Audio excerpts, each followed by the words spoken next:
Hello everybody, welcome to yet another video. I've been on a little bit of a break, a little bit of a hiatus on making videos, and I'm starting to get back into the grind of doing those, and including this channel.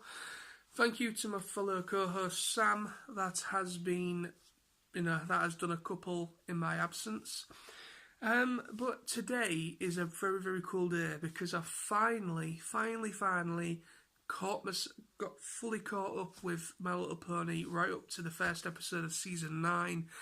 I was about 5 episodes behind on season 8, so I've managed to get completely caught up this evening and most of today, and now I am starting season 9. So without further ado, before we get too far into this, spoiler alert.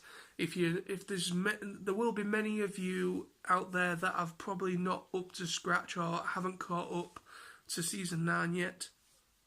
So if you're one of those people, do not watch past this point. And also, just before we start, I do have some screen caps that I've taken from part 1, episode 9 part 1. I'm iffing and butting whether to actually include them in this video because in the UK, our brilliant government, that's sarcasm if you didn't know, they've passed a law, Article 13 I believe it is, Article 13, Article 15 or something like that, which kind of is a problem for YouTubers because it changes the copyright law on certain things in that ways. So I've got to be very careful because I don't want to cause any issues to this channel. So let's get straight into this, shall we? So let's talk about My Little Pony, the final season, season 9, episode 1, part 1, the beginning of the end.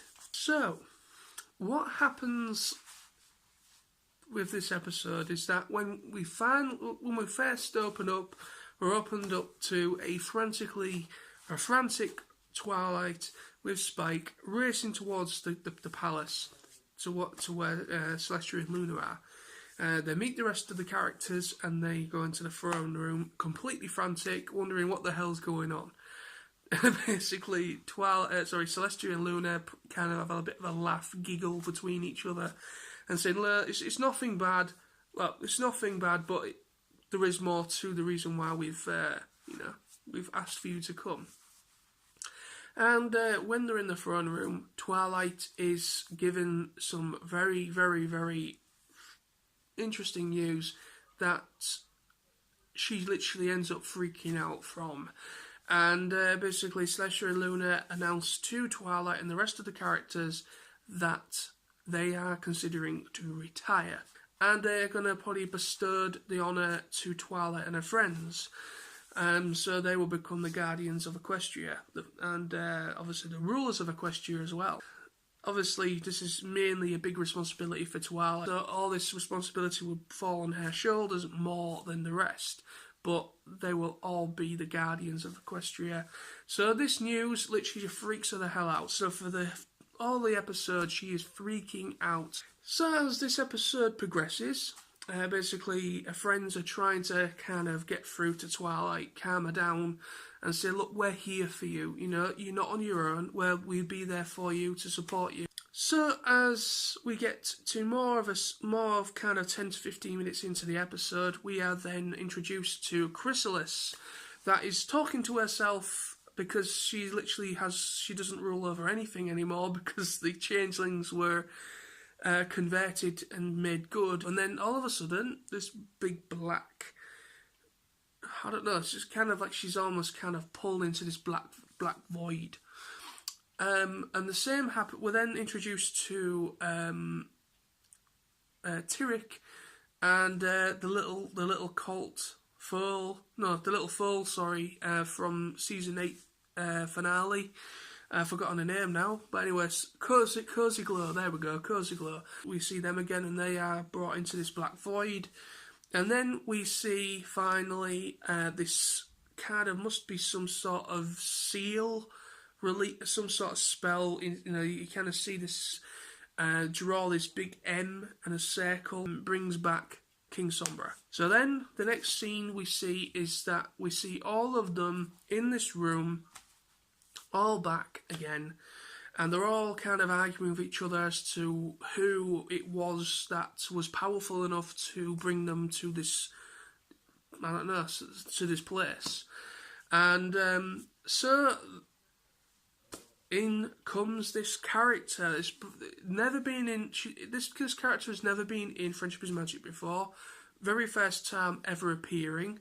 But I did find out that this is actually a G1 character, I believe. This is a villain that was in Generation 1 My Little Pony, and they have brought him into the final season, which I'm actually looking forward to seeing what this character can do and his full abilities, and how much of a threat is going to be to Twilight and her friends. I'm really looking forward to see, more from this character.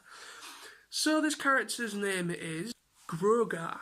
So that is this new villain that has come out of nowhere and is incredibly powerful, and is able to bring all these big villains back that we've seen from the beginning of MLP, of Friendship is Magic, right through.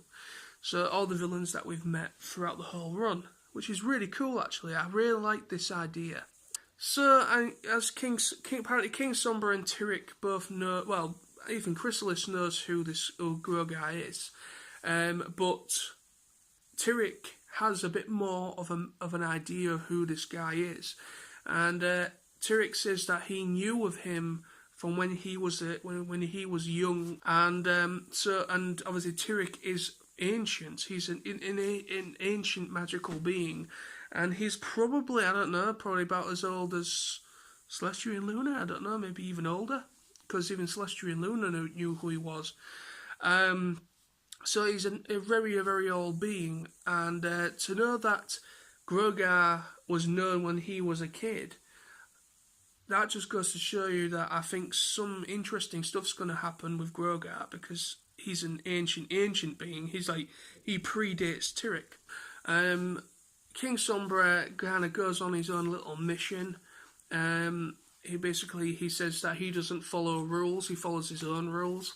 And Grogar grants him one chance to kind of prove himself. So, with essentially King Sombra have been really overconfident, Grogar pretty much gives him the ultimatum that, okay, if you overthrow the Crystal Empire, it is yours, at your disposal. You are free to have that land. But if you fail, then you will have to follow my lead.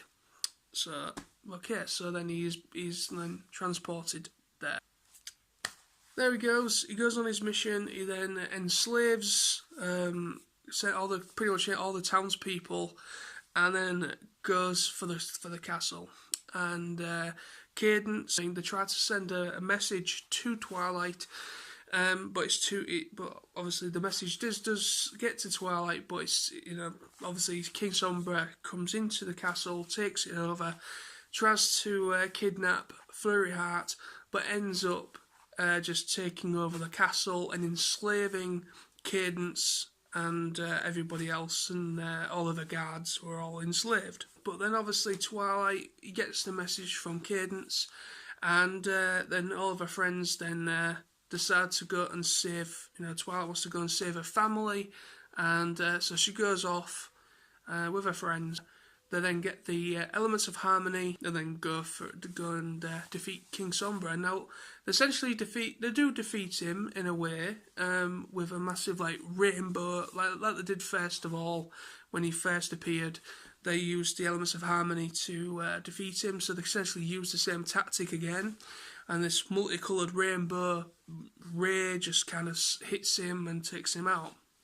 So you think he's all done and dusted, and they're all celebrating, and yeah, that's it. We've just laid him out, no problem. But then they go back to the Tree of Harmony. They then put the elements back where they was.